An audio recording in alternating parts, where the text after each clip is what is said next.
sinh ano tây đi Giê-xu-ni thứ yon ma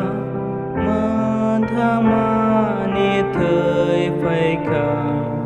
Calvary ni yon ma o crosso ani le sinh sa sa yang tới nay sập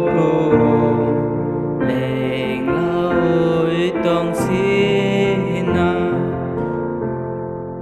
Prostola berkap yo gầy giang ma aman ka thang nay sa ni poho anola ma proka o crosso anile sinh sa sa yang tới nay sập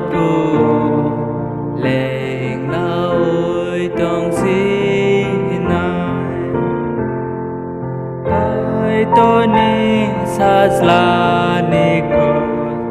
berkabar angok lệnh lama ano di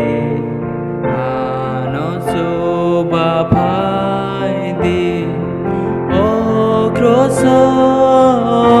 crosso anile sinh sa sa yang tới nay sập lệnh lối tông xin ang lên nay xin gửi tông gồm ôi tô vai na ha đời ô ni tông thơ yo sông này yang tới na rô lên o crosso